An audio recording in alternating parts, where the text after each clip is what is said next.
صاحب نے مجھے حکم دیا ہے، میں اس کو مکمل کرنے کی کوشش کرتا ہوں. ایک بار درود پاک پڑھیں. اب حلیمہ سعدیہ آقا کریم صلی اللہ علیہ وسلم کے در دولت پر پہنچ گئی. گئی نال حلیمہ دائیے جد نظر سونے تے پائیے، پھر رہ گئی ہوش نہ گائیے، پئی صدقے واری جاندیے، نل لوری آپ سنا دیے، جدوں پیر کلی وچ دریا ہے، رحمت نال ویڑا بھریا ہے. اُدے نال دیاں جو دائیاں نے چل کول حلیمہ آئیاں نے، پشتیاں دائیاں حلیمہ نو کمزور کیویں شازور ہو گئی. تیتھوں ٹریا مول نہ جاندا سی، تیری جگ تو وکھری ٹور ہو گئی. جدوں دا لایا ہی حضور نو نال سینے تو تے اودوں دی ہور تو ہور ہو گئی. پھر میں دائیاں نو خیریت پوچھن آئیاں نو، میں باہر تے نہیں آنیاں، بس ویڑے وچ گھم لینیاں. جدوں مینوں بھوک لگ جاندی ہے، سرکار دا منہ چوم لینیاں. ارے اسے حاجت نہیں تھی کوئی اب کھانے پکانے کی، اسے حاجت نہیں تھی کوئی اب کھانے پکانے کی، کہ اس کو مل گئی کنجی خدا کے ہر خزانے کی. صبح سے شام تک تو شہر بھر میں گھوم لیتی تھی، مگر جب بھوک لگتی تھی لبوں کو چوم لیتی. پچھلے سال بھی ہم آئے، میں نے ساری زندگی سادات سے ملاقات کرتے ہوئے ہمیں نصیب ہوتا رہا، ملاقات کرتے رہے، مگر جو انہوں نے ہمارے ساتھ سلوک کیا، حسن سلوک کیا، میں بتاؤں گا انشاءاللہ. میں دعوت کم ہوتا ہے ایسا سلوک. بڑے خوش نصیب ہیں کہ آپ کے درمیان یہ ہستی تشریف فرما ہے. اللہ تعالیٰ کی ذات ان کے عمل میں، علم میں برکت عطا کرے. تو جسے چاہا در پہ بلا لیا، جسے چاہا اپنا بنا لیا، یہ بڑے کرم کے ہیں فیصلے، یہ بڑے نصیب کی بات ہے.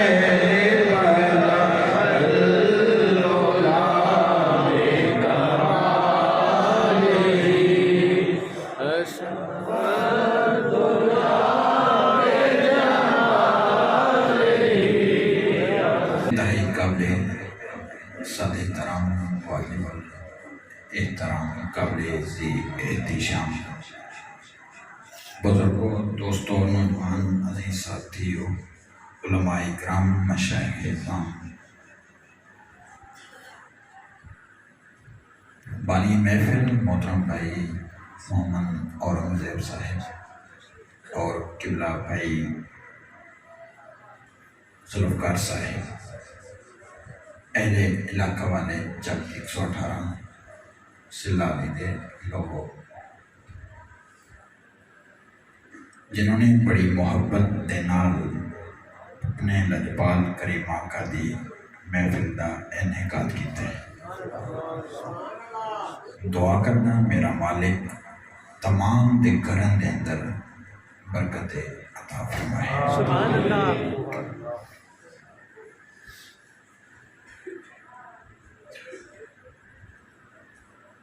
ویسے میرے ذمہ موضوع لگایا گیا نسبت کے حوالے سے، لیکن ہم نے میلاد کی محفل کا یہ تقریر ہے، تھوڑا سا یہ میلاد کے حوالے سے گزارشات پیش کر کے پھر نسبت کے حوالے سے بات عرض کر کے گفتگو ختم کر دوں گا. لیکن مجھ سے قبل میرے پیارے بھائیوں نے حضور کی بارگاہ میں یہ حاضری پیش کی ہے. میں دعا کرتا ہوں میرا مالک ان کے علم اور عمل میں مزید برکت عطا فرمائے.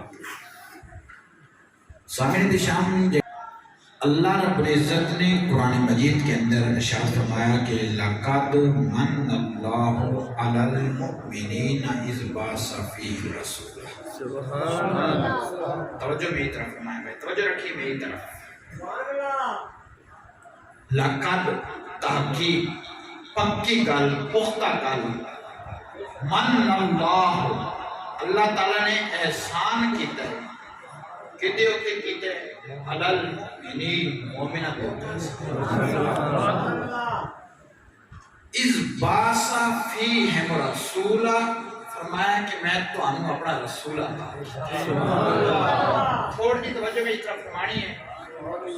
دوسرے مقام پہ اللہ رب العزت نے ارشاد فرمایا کہ وما ارسلناک الا رحمۃ للعالمین. پہلی آیت کے اندر میرے سر کے تاج تشریف فرما ہے. پہلی آیت کے اندر میرے مالک کائنات نے صرف مومنوں کو احسان دکھلایا. تھوڑی دیر پہ توجہ فرمائیے بھائی, توجہ رکھیں گے آپ بات سمجھ آ جائے گی. دوسری آیت میں فرمایا کہ ساری کائنات کے لیے میں اپنے محبوب کو کائنات کے اندر ساری کائنات کے لیے رحمت بنا کے بھیجا. اور رب دی بارگاہ میں ایسی عرض کرتے ہیں مولا تو صرف مومنوں کے احسان کیوں دکھایا کہ مومن کی جگہ تے مسلموں کا ذکر کر دینا, کیونکہ تیرے محبوب نے ہر امتی نے نبی کا کلمہ پڑھیا, تیرے محبوب کا کلمہ پڑھیا, تو پھر مسلموں کا ذکر کر دینا. میرے رب نے فرمایا کہ مومن کا ذکر اس طرح سے کیتا ہے کہ فرمایا تاکہ وہ زبان تو اقرار بھی کر دے, دل کو قبول بھی کر دے. تھوڑی توجہ مزید فرمائیں, توجہ رکھیے. اللہ تعالیٰ نے مومنہ کے اوپر احسان کیوں کیا؟ اگر سارے ایسی چک کر لے کہ عزیز میرے سر دے تاج اکٹھے چل کے مولا علی کے دروازے تے جا کے دستک دینے پوچھنے علی 10 مومن ہوندا کون؟ سبحان اللہ. نہیں جڑا علی دے نام تے نہ بول سکے میں کو 10 بولنا تے پھر قدم بولنا. سبحان اللہ. 118 چک کر لے گل انج نہیں بننی تے نبی دے میلاد تے بندہ آئے تے نبی دا کلمہ پڑھ کے تے نبی دے نام تے نہ بول سکے میں نے 10 پھر قدم کو بولنا. سبحان اللہ. سبحان اللہ. سارے اسی مل کے مولا علی کے دروازے تے جا کے عرض کرتے ہیں حضور ارشاد فرماؤ مومن کس نو کہتے ہیں؟ یعنی جیڑا بھی آندا ہے وہ کہندا میں مومن ہوں. میرے پیر علی نے فرمایا کہ مومن وہ نہیں ہوگا کہ صرف زبان تو بولے کہ دل انہوں قبول نہ کرے, بلکہ میرے پیر علی نے فرمایا کہ مومن وہ ہوتا ہے کہ جیڑا کلمہ بھی پڑھے تو میرے مصطفیٰ نہ محبت لیے. سبحان اللہ. سبحان اللہ. سبحان اللہ. دوسری آیت جو کہ میرے مالک کی کائنات نے فرمایا کہ وما ارسلناک, اے محبوب ارسل نہیں بھیجا الا مگر رحمت للعالمین, فرمایا ساری کائنات واسطے رحمت بنا کے بھیجا. سبحان اللہ. لیکن ایک ترجمہ کرو نا, میرے مالک نے اپنے یار میں مختار کل بنا کے بھیجا. ساری کائنات کی کنیاں میرے مصطفیٰ کے ہاتھ میں رکھ رہے ہیں. سبحان اللہ. علماء میرے ساتھ تاج بیٹھے ہیں, میں آپ کو سبق سنانا چاہتا, ایک طرف صراط المستقیم نظر دماغ کرنا رکھنا چاہتا. سبحان اللہ. تین کبیاں دیتے کھلوتی ہیں, سامان بھی میرے کول لے. اسلام آباد والے کہتے ہیں آؤ جناب اسی تانوں لے چل جائیں. میں کہ بھائی جانا لاہور اسلام آباد میں کی کرنا ہے. سبحان اللہ. کراچی والے کہتے ہیں آؤ جناب اسی لے چل جائیں. اب بھائی جانا نہیں لاہور ہے تو پھر کراچی جان دی میں کہڑی لوڑ ہے, یا گڈی دی مان دی کہڑی لوڑ ہے, تے قبلہ پتہ ہی نہ گیا جس گڈی تے